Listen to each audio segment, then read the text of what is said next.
We're tilling it like it is, where research meets the county biz. From leadership to market trends, to how to talk to bankers and make new friends. Yeah, we're tilling it like it is, bringing knowledge through the rifts. If it helps your farm, your school, or your kids, you'll hear it here, no politics. We're just telling it like it is. Hello and welcome to Telling It Like It Is, your source for local, unbiased, research-based information about Georgia's number one industry, agriculture. As always, your hosts for today's episode are myself, Blake Carter, the Lawrence County Ag and Natural Resources Agent, and Savannah Tanner, the Emmanuel County Ag and Natural Resources Agent.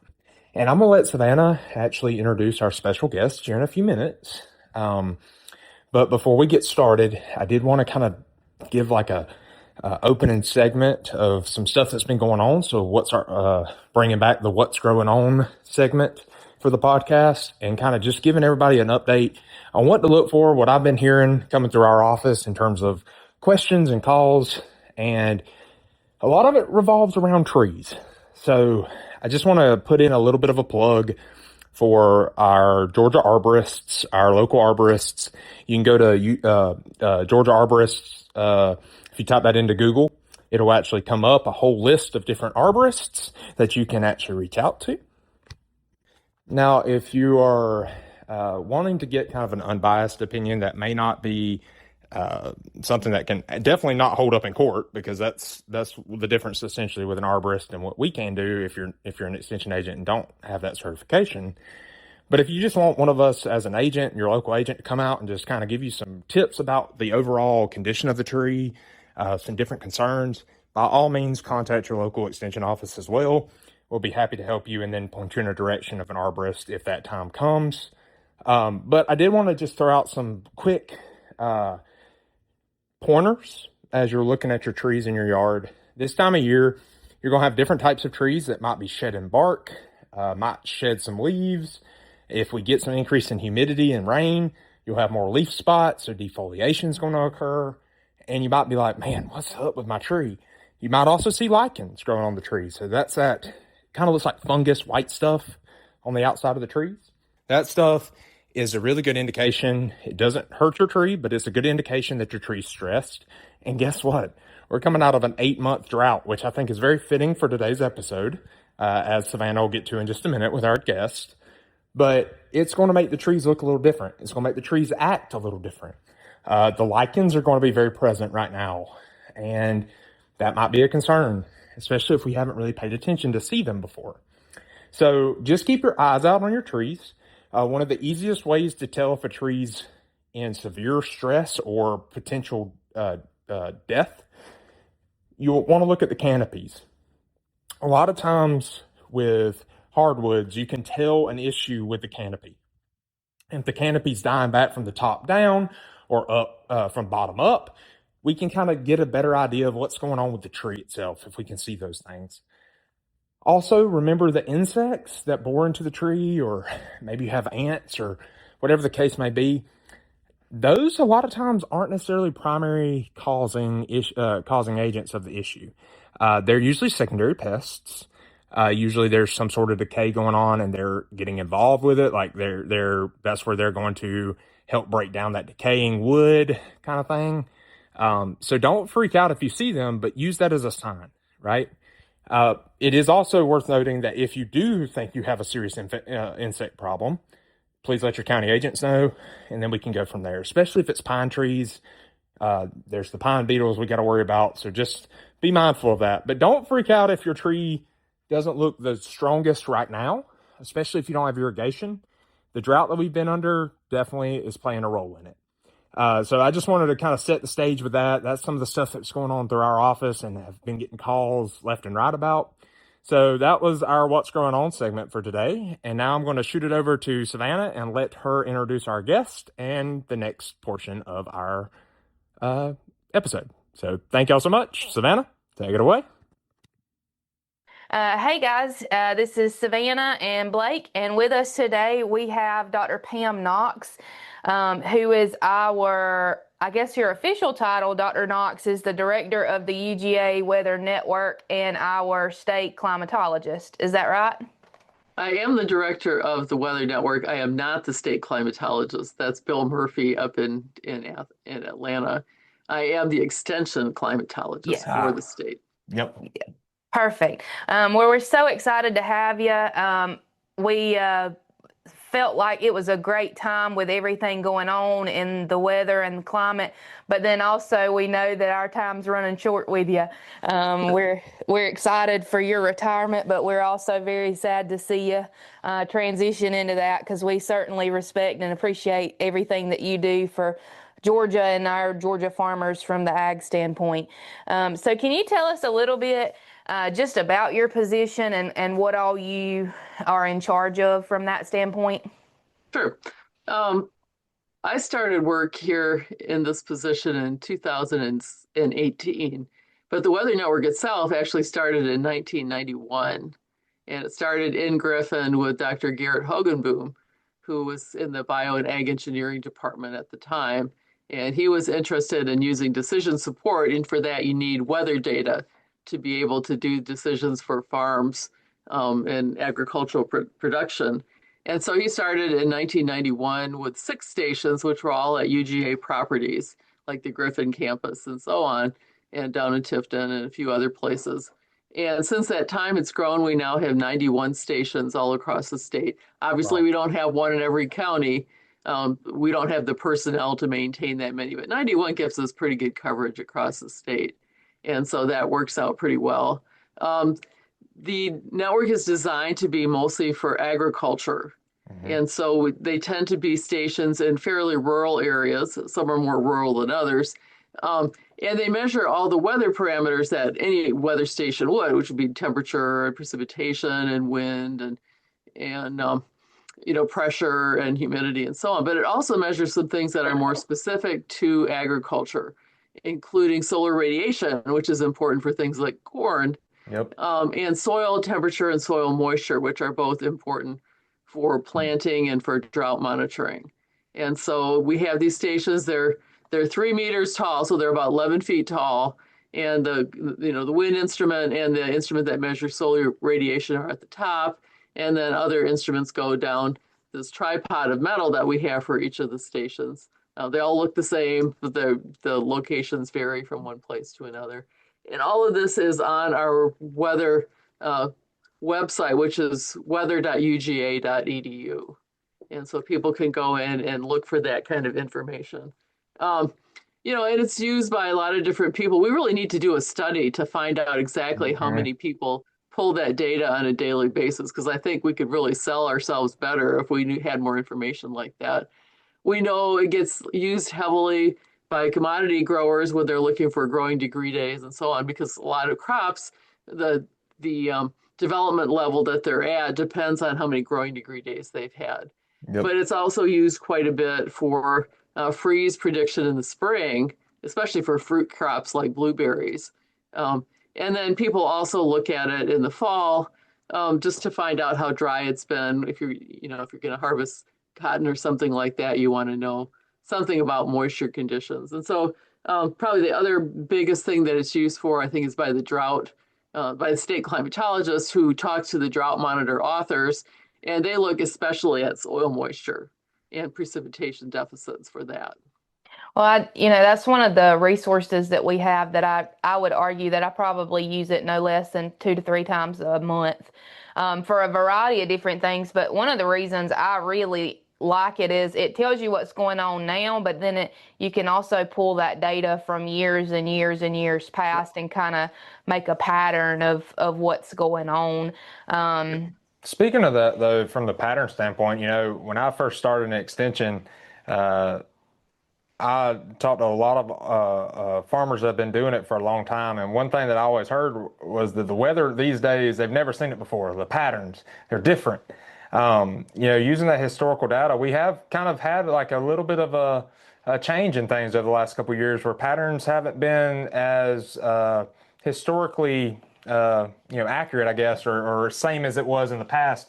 Do you have any suggestions or tips for when people are looking at that and using that forecast, taking it with a grain of salt or being able to apply it now, even though we might be in some different weather patterns that we've not seen in, ever.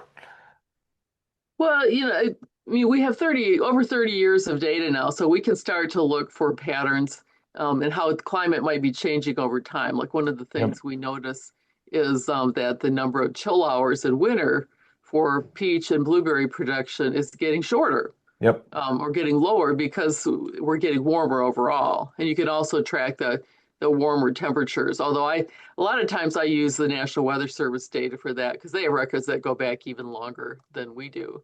Um, they have a few more stations that are in cities, so you got to kind of take that into account too, because ours being out in the country are a little bit less affected by things like pavement. Hmm. And so that makes it useful. Unfortunately, a lot of our data are not stored in a very good way to do data analysis. We're trying to fix that now. We've got a project to take all of our data and put it into a database that will allow us to do a lot more data analysis and come up with some of these more interesting questions about how things are changing over time. Another way to do it would be to look at analogies. When was another year that was like this? Because that might tell you something about what you can expect later in the year. So we're doing some of that now. All of our temperature and precipitation data for the stations go back to whenever the station was put in, or I think 2003 is the earliest year we have online. We have the earlier stuff in our own archive if people need to get the earlier stuff. But overall, that's over 20 years, and that's usually good enough for most people. And it includes things like the frost dates. If you're worried Hmm. about when the first and last frost Yep. are, then that is one way you can go and see how much it's varied in the past. I think that's a really good resource. I know we always talk about when the last frost of the year is going to come. That's always a good question for us to. Some folks don't want to plant corn until after the last frost, and depending on when that is, I think that's some really good information for them to be able to forecast. Yep. Um, I'm going to kind of jump us into a topic that if any farmer has been to a production meeting with Bob Kimmerite, Dr. Kimmerite at it, we have heard El Nino and La Nina quite often, and Yes. it, kind of give us a rundown of what patterns come with an El Nino year versus a La Nina, Yep. and how that might affect growers. Right. Well, let me tell you what the basics of it are first, and then how it affects us here in Yeah. Georgia. Um, El Nino and La Nina are opposite phases of the same, really global pattern, but it's tied especially to the ocean temperatures in the eastern Pacific Ocean. So when those ocean temperatures are warmer than usual, then that means we call that El Nino. Usually occurs with a peak intensity right around Christmas time. And so they're naming it after the coming of the Christ Yep. child. And of course, the countries around that area are Hispanic speaking. So Yep. so they will name it El Nino after the coming of the Christ child, the baby Jesus. Um, and then the opposite phase of that is called La Nina, which is Spanish for little girl.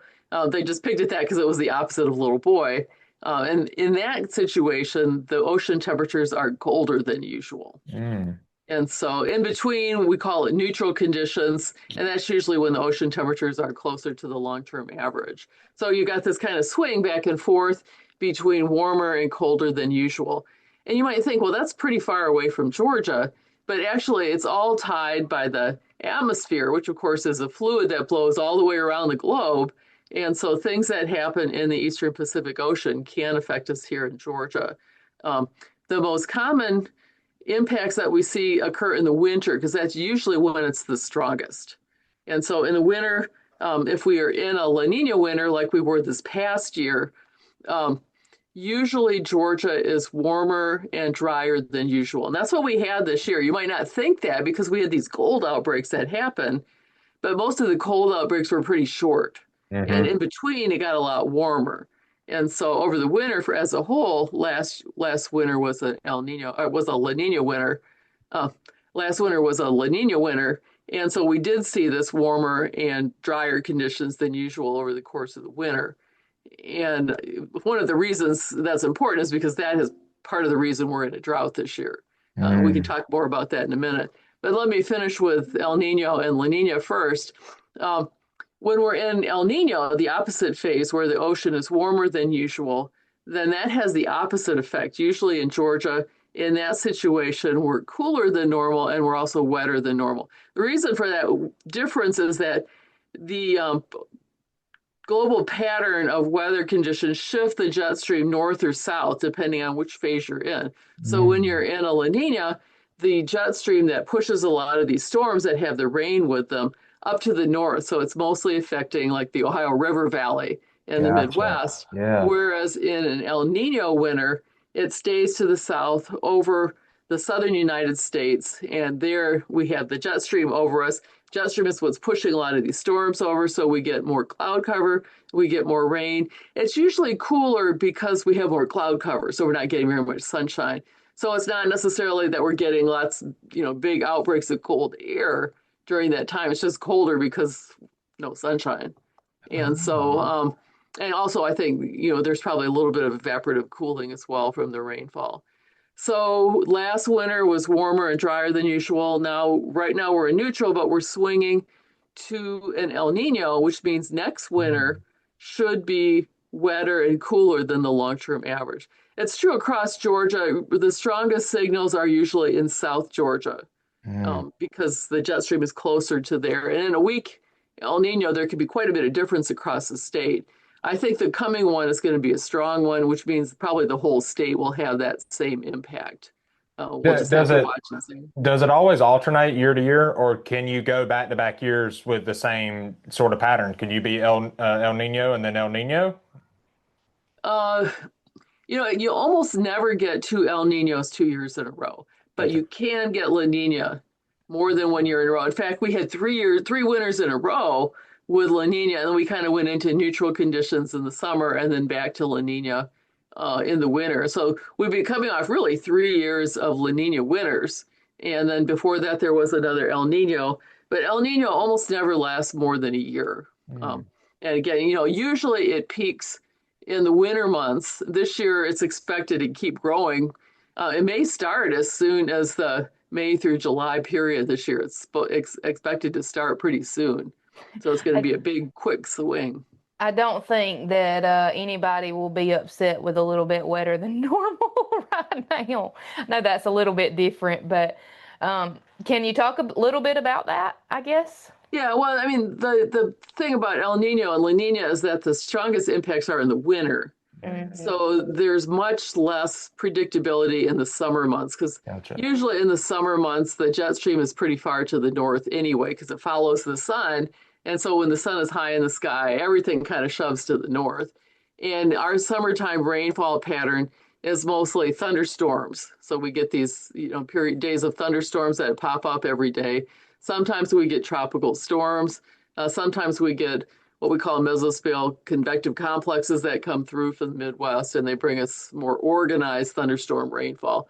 But in the summer, it's pretty rare to get big fronts that come through. So it's more this pop-up kind of rain, which drives people crazy because, their neighbor's getting rain and they're not getting anything at all. But you've seen that picture, right, where you see rain falling like crazy in one place and nothing at all on the other side of the street sometimes. Right. And then some places you'll get 2 inches in 30 minutes, and some places you get a half inch in 2 days.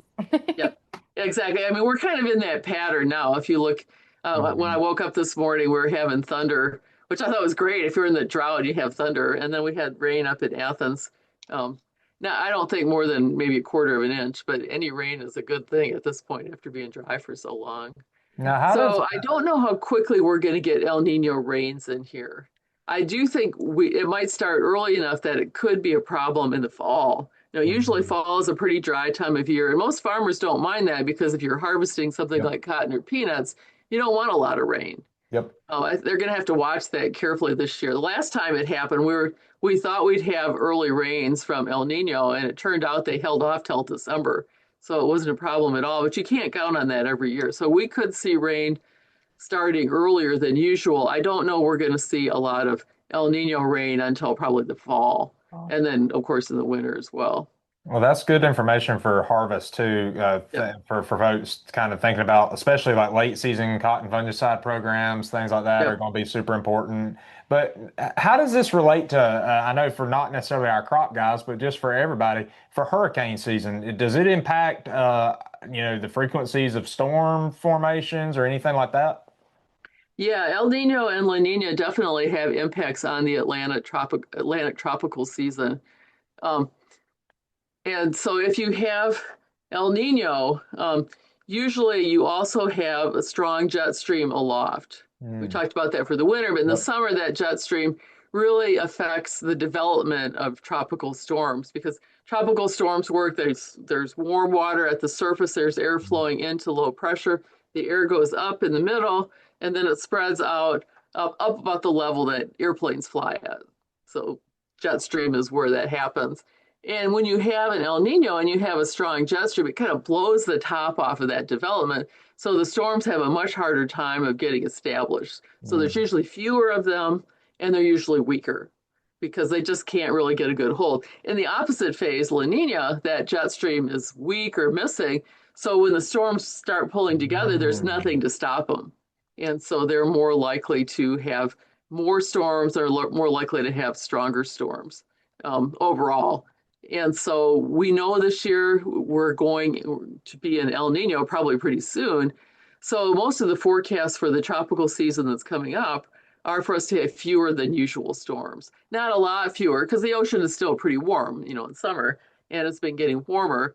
But I think the average is probably one or two less than the long-term average is what's expected this year. Of course, we don't know where they're going to go, yep. so they could still affect us in Georgia. It's pretty rare to have a season with no tropical storms over Georgia at all. Last year was the first time since 2015 that we had no tropical storms over us at all. And I think that really helped contribute to the drought that we're in now, Mm. because usually not everywhere is going to get their rain from a tropical storm. In fact, if one goes to the other side of the state, you could be drier because Yep. the air that goes up in the hurricane comes down farther away. And that's usually an area where it's especially dry. And we saw that um, in Hurricane Matthew, which hit the East Coast, I think in 2016. Same. Yep. And that one, it was really wet right along the East Coast, but most of Georgia was in the area where the air was coming Yep. down and it was really dry. And Interesting. so that's something to watch for as well. Well, and I know in 2024, Tropical Storm Debbie rained out or basically flooded, I guess, in theory, our Midville field day. And we had gotten like 3 or 4 inches of rain for that. But then after that, we didn't get any more rain until Hurricane Helene come through. And we still didn't get a lot of rain with Hurricane Helene. We had more of the wind damages, Yep. which brings up a point that we kind of talked about a little bit earlier, just between the three of us. Can you talk a little bit about those wind speeds, that rain accumulation, and the data that they accumulate for those, the attributes back toward crop insurance and things like that? How do they collect that data, and where does that data come from? Sure. The hurricane insurance that you're talking about was something that started in 2018. So it's based on some of these earlier storms and people just having their crops devastated by the storms. Yep. I think Hurricane Michael probably contributed to that as well, because that really hit the farmers in the southwest part of the state really hard, and even up into the center part of the state. I think it was a hurricane all the way up to near Macon. Hmm. Um, and so the U.S. Department of Agriculture put together the special hurricane package of insurance, and their goal was to try to get farmers payments quickly. So they wanted to get data that was trustworthy, but also was available quickly. Unfortunately, a lot of weather information it kind of trickles in over time, and so it takes longer to get it. And of course, there's lots of different sources of weather data too. And they didn't want to just take what was in somebody's backyard because you have no way of knowing if it's any good. Right. Depending on where they put the wind height makes a difference. If you put the rain gauge close to a tree or a building, that can make a Yep. difference. And there have been a few cases, not so much in Georgia, but in other parts of the country, where people have tried to affect those results to get drought payments and so on. Mm. And so they want to make sure they're using really official data, which means that they're using basically primarily National Weather Service data. They won't use the University of Georgia Weather Network data because they want wind speeds that are taken at 33 feet off the ground at 10 meters. So those are mostly airport stations.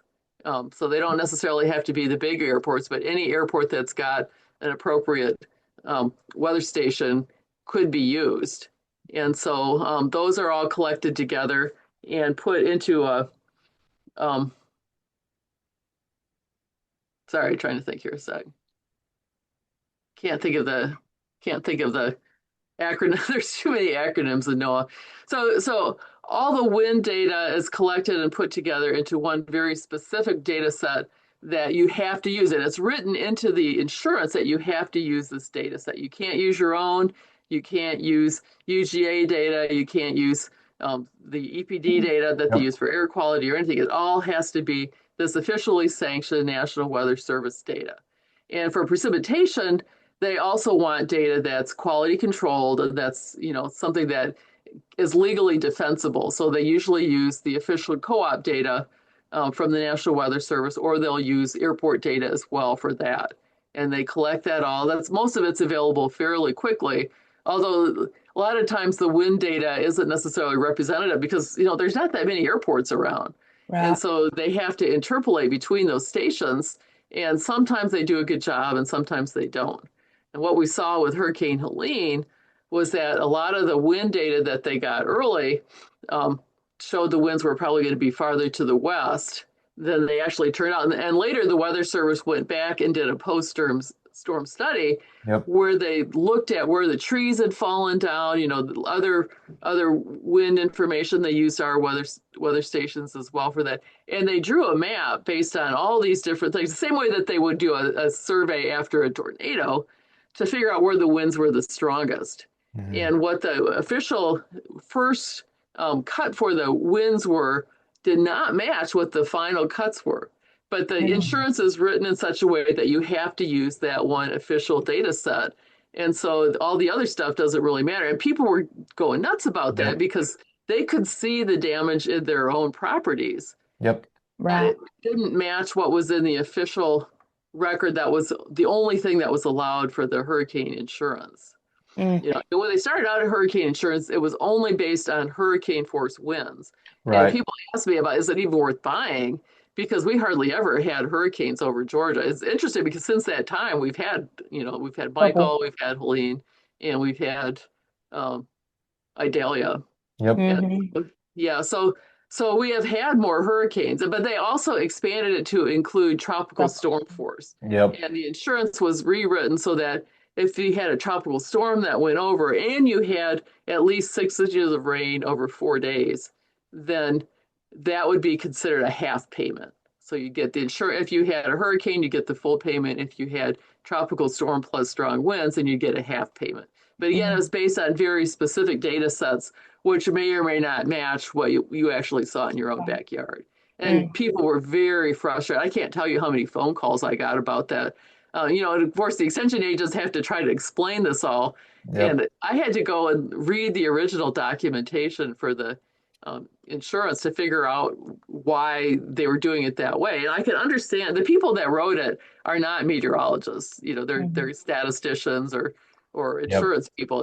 They're government agents, and they're trying to do the best thing they could because they're trying to get it out to people quickly. But sometimes quick isn't always the most accurate because you don't have time to go back and fill in things. And so that, I think, is going to be something that's going to have to be rewritten in the future. But right now, we're kind of stuck with it. Now, I guess one thing, the small print, yeah, and I guess I don't want to put you on the spot, but you mentioned about, is it even worth it buying that kind of insurance coverage? You mentioned since the time they implemented it, we've had a couple. In your experience, do you think it still is worth looking at, even though we don't have as many times where we get those heavy winds like we've had? I know the last couple of years have proven to be beneficial if they've had it, but I Well, was nobody just got paid curious. last year because we didn't have any tropical storms. That's right. But the year before it was definitely worth it because we had Debbie. A lot of people got their half payment from Tropical Storm Debbie and then Helene. Yep. And some people got bumped up to a full payment for Helene. Some people got payments even though they didn't have strong winds, especially if they were on the west side. That's right. Uh, some of the places over there, because they were in where they originally thought the winds were going to be the strongest. And Yep. whereas other people on the east side along the coast did not get payments, even though I think I could argue that they certainly had the wind damage for that. Um, that's an economic choice. It depends on the value of your crops, how much you got, how much risk you're willing to take. Um, and it's just like anything else, right? It's a betting game. Mhm. It's how much Yep. money are you willing to put in. And I don't know what the cost of it is, so that certainly would be a factor too. Um, and so that is something. Some people just buy the hurricane and they don't buy the tropical storm. But I figure if you're going to get one, you might as well get both. Get both. Right. Yep. So one of Because then at the least you get something. Yep. so I guess a question about that, and it may not be a question for you. Maybe we maybe need to talk to somebody in insurance. But if you were to purchase tropical storm, would it trigger for a hurricane if it was a hurricane that come through? I don't know. I don't know if you would have that option. I think you'd have to read the fine print to figure out. No. I think you could probably buy hurricane. Maybe you can get hurricane without tropical storm, but I don't think you can get tropical storm without hurricane. Hurricane. I think you're right. But you'd have to check with that. I'm not the expert on that. So we are going to transition a little bit and talk about the elephant in the room. But one of the things that, obviously, like anything else, there's a lot of misinformation when it comes to climate or severe events happening and things like that. But one of the things that I saw on social media was that the wildfires in South Georgia, they almost line up perfectly with the path of Helene, which in fire terms makes a lot of sense because of the fuel and the trees that were down and things like that. But and we certainly are thinking about, and our hearts go out to all of those are affected. But let's talk a little bit about this drought. It is definitely the most severe one that I've seen in my 10 years as an agent. But let's talk a little bit about that and maybe what that stems from and some of that stuff. Okay.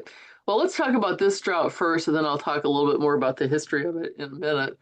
Um, this drought, I think you can trace back to really about mid-August last year. Yep. We had some rain early in August, and then it's like the heavens shut down. And all fall, it was pretty dry. I think a lot of that is because we had no tropical activity. And usually we get maybe, 10 to 30% of our summer rain comes from tropical systems. So we're already in the hole because we don't have that incoming rain. And so we did get some rain over the winter, but it was pretty dry overall in the winter. And part of that was because of La Nina, Yep. because we had La Nina. So all the moisture was happening to the north of us and not so much in Georgia. Um, and so even though it was a little bit cooler, we had those cold outbreaks. Overall, it was still warmer and drier than usual. So usually the winter is when we recharge our soil moisture. We get rain, it's cold, so there's not very much evaporation. The plants aren't growing, so they're not using very much rain. So whatever rain we get in the winter is what we use basically as our bank account going into the next growing Mm. season. So that's our reserve in case we go through a dry spell. And that reserve was not there Not this there. year. When we Yep. came into spring around, mid-March, maybe late March, we went into a summertime weather pattern where we had high pressure just parked over us for days. And there was nothing that was going on as far as the weather goes. We had one day after another of really nice conditions, which is great if you have irrigation because then Hmm. the corn gets lots of sunshine and so on. But it's not good for people who are, dryland farmers or people who can't afford to pay to pump a lot of irrigation.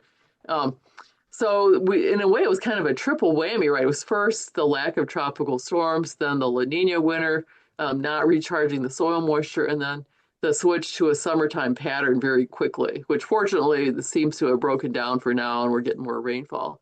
But all those things are really working together to make this a worse drought. And I think it's worse because it's in the spring, Mm. whereas most droughts are more likely to be really strong later in the summer. Now we'll wait and see. We're not, certainly we're just going into the really hot season, so I'm not ready to say the drought's over yet for sure. After Yeah. one rainy event, it's not too No. likely. Yeah. Um, but if you look at it in historical terms, I came here in 2001, um, and I started working for the university. Then I was hired because of a drought. There was a drought from Hmm. 1998 to 2002, and I was working for the state climatologist at the time, who was David Stooksbury, and he was trying to get tenure, and he was so busy answering the phone that he couldn't get any work done. So they hired me to come and take over that. And so there was a drought that had ended in 2002. We had a few years that were quite a bit wetter, some hurricanes in there. Then in about 2007, well, actually in 2006, we started to have a lot of wildfires down in Waycross. But after that, most of the drought moved to North Georgia. And in August of 2007, temperature almost every day was over 100 in Atlanta. The Lake Lanier was down like 14 feet. They're talking about having to truck in water to water Atlanta, which, if you can imagine, that's 2 Yeah. million people. You'd be trucking in an awful lot of water. I know in Athens, our reservoir was down a long ways. They had monitors in the football stadium that were watching to make sure people didn't flush the toilets too often. Wow. Um, so that one was really bad. 2007 to 9 was mostly North Georgia. And then we had a couple more wet years. And then 2011 to 13, it was really bad in central and maybe a little bit to South Georgia. So that was, in fact, that probably covered more of the state, but because it wasn't in Atlanta, it didn't get as much attention. Mm. Because Atlanta's a big city and that's where all the media is, so Yep. they got a lot of attention from that. Plus, the hot temperatures were really bad. Since 2013, we've not really had any multi-year droughts like that. Probably the closest was 2016 to 2017, which started up in the northwest part of the state. You might remember there were fires up in Gatlinburg, Tennessee, and we could smell the smoke Yep. down in Athens from Yep. that. And so that caused a lot of hydrological problems. Again, mostly it did affect the whole state, but I think probably more in North Georgia than South Georgia. Since that time, we've just had a couple fairly short, just like fall only kind of droughts, but not anything really extensive. But if you look at the really long pattern from 1895 to the present, we are now in a period where droughts seem to be a little bit more frequent. They're also longer. So instead of having a drought that lasts for a year, we might have a drought that lasts for 2 years or 3 years. And so that makes it tough because that means you're not getting recharge over the winter as well. And it means the second year can be worse than the first year was. And certainly for the last big drought, 2012, I think, was worse than 2011 was because it was really all in place by then. And it was larger coverage of the state. Okay. So the droughts, we've always had droughts. Droughts are a natural part of climate, so it's not like anything has changed as far as that goes. But we do notice that we seem to be getting a little stronger, a little longer droughts than we used to. And I think that's because the temperature has been going up across not only the US, but the globe. And as that temperature goes up, um, it just means there's more evaporation. The growing season is longer, so there's more season of growing plants that are using up the water. So there's less recharge that's going on. There's more fuel for fires.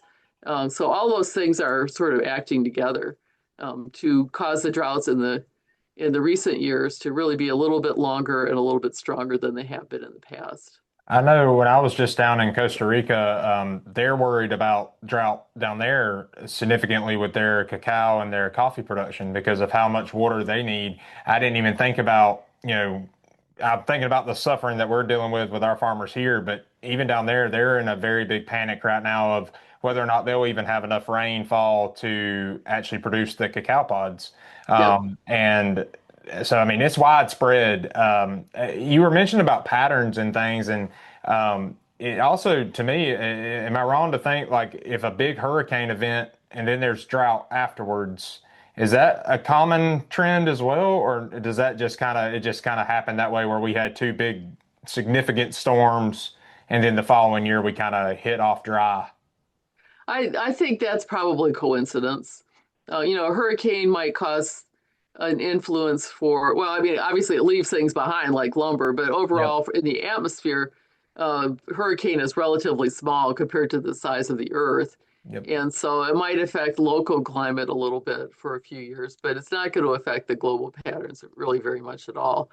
So that's probably more coincidence, or maybe, uh, it could be memory, it could be um, Yep. related to El Nino or La Nina a little bit because those are multi-year variations.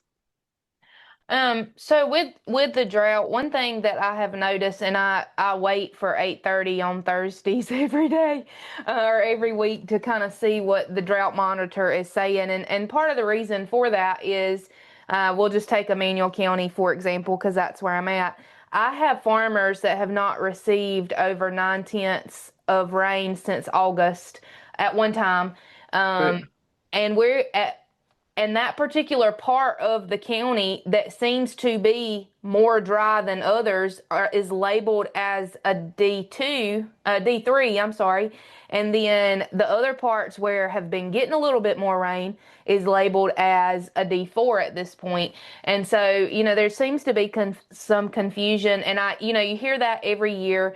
Certainly, as a county agent, I add a drought monitor report pretty frequently, at least twice a month. Most try to do it every week, especially when we're in a drought. But can you tell us a little bit about that drought monitor and how it works?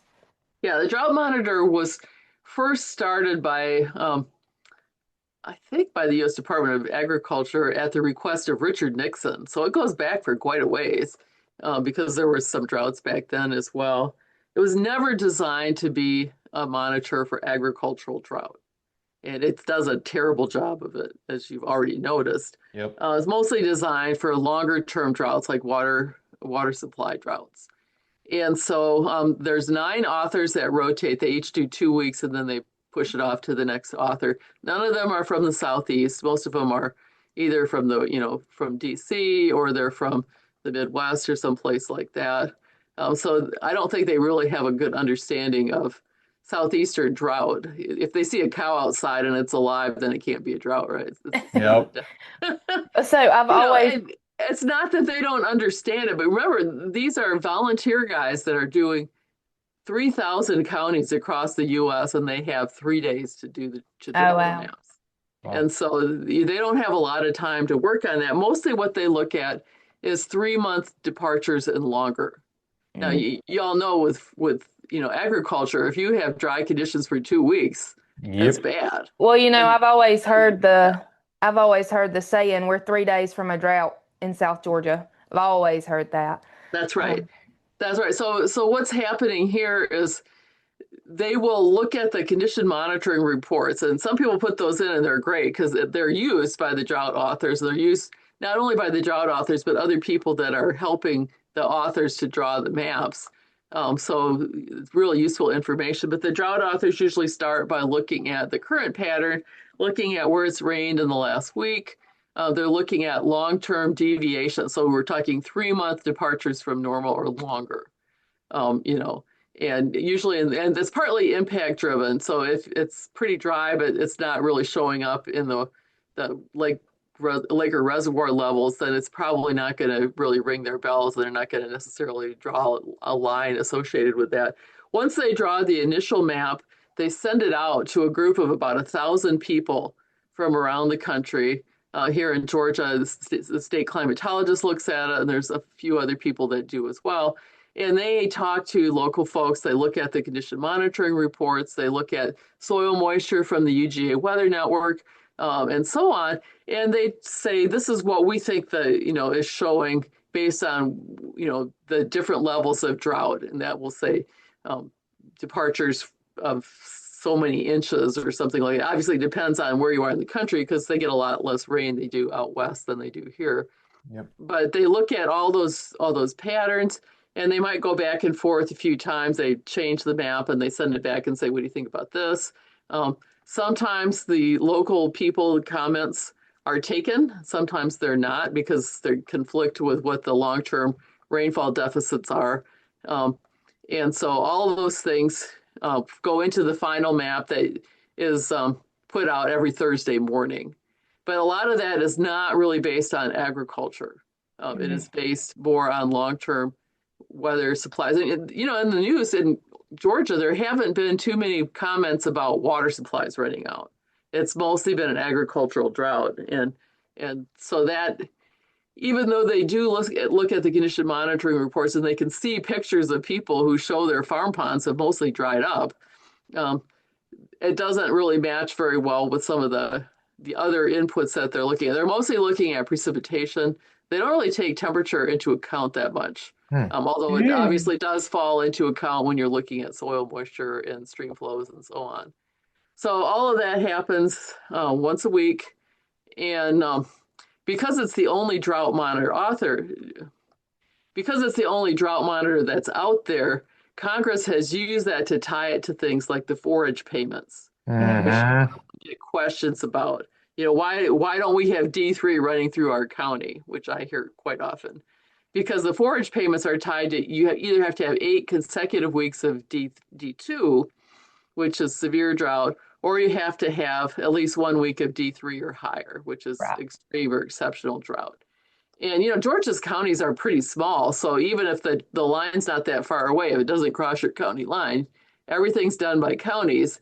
And so you are eligible or not, depending on where they draw that line. They're drawing it for the whole country, so I don't think they're even working on maps that have county lines because they Mhm. don't. There has been some um, political bargaining, I think, by Mm-hmm. some states to try to get the lines to go one way or another so they can get those payments.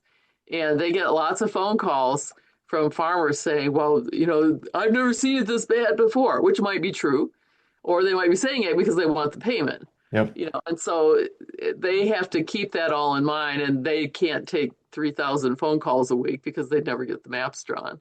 Right. And so, you know, it's very frustrating because they don't always seem to be taking what you see on the ground into account, but they're also looking at longer term rainfall amounts. And sometimes, you know, in 2024, when we had Debbie come through early, Debbie dropped like 12 inches of rain Mhm.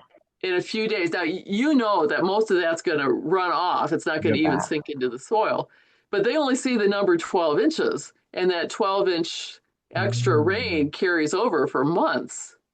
And Even so though that we didn't will, use it. yeah. Mm-hmm. So that affects how they draw their lines, and you can talk to them and try to explain why it's not really matching what we're seeing on the ground, but it's very hard because they have to maintain consistency across the whole country, and from one author to the other, they can't just each do their own thing. They need to maintain that consistency over time, and Well, so it's and very frustrating.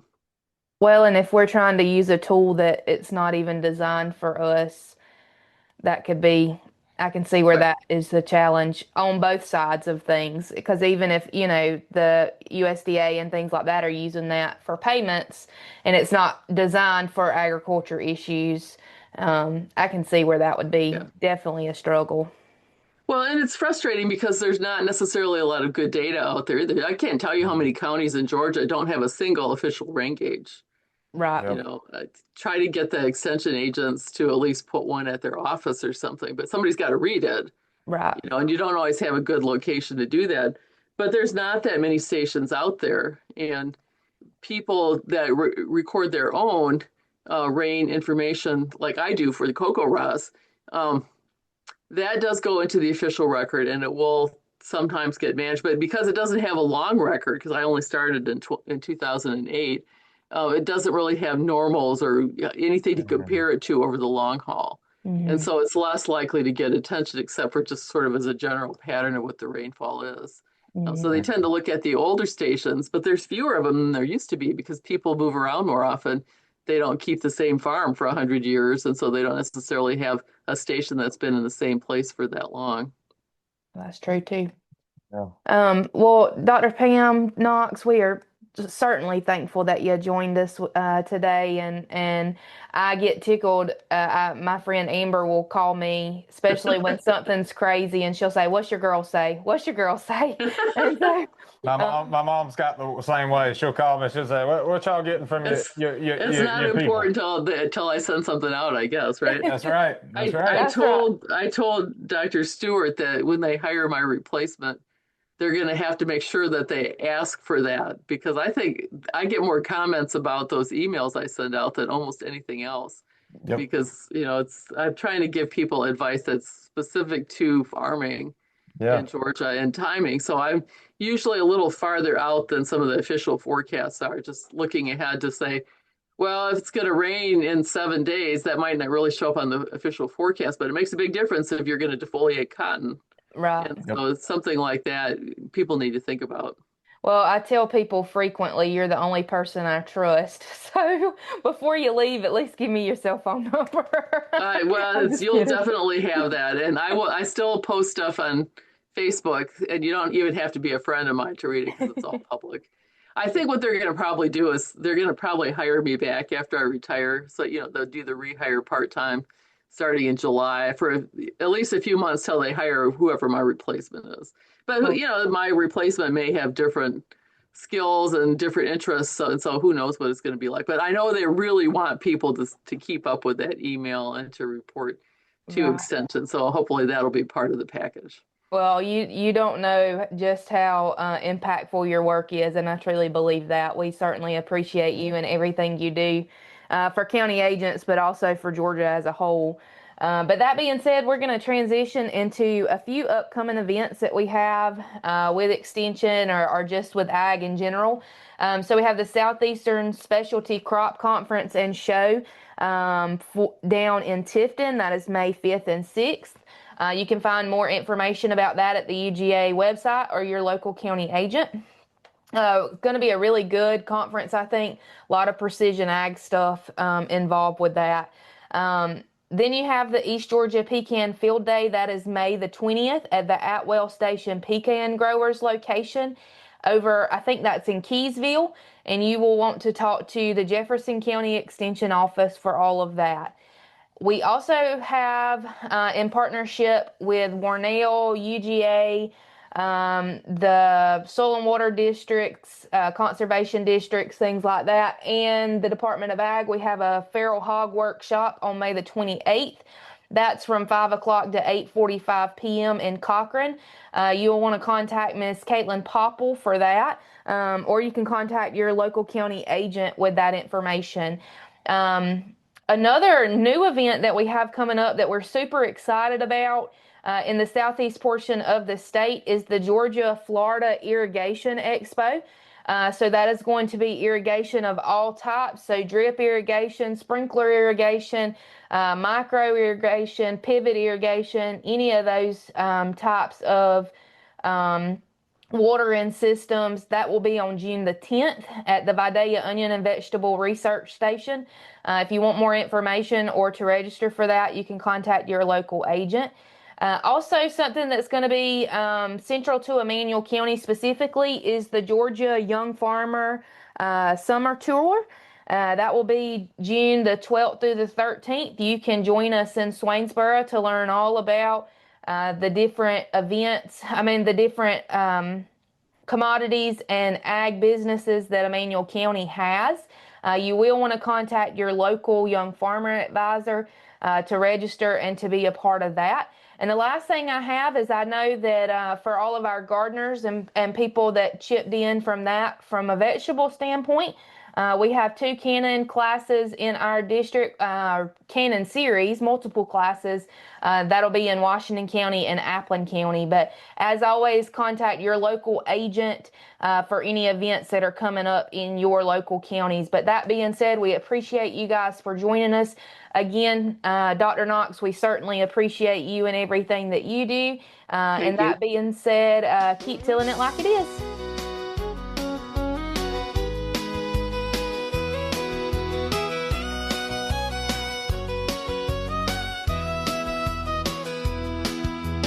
farmer say while baling hay, I need a little help to make it through this droughty day. So we called the county agent line and asked, what's the word on fertilizer prices this time?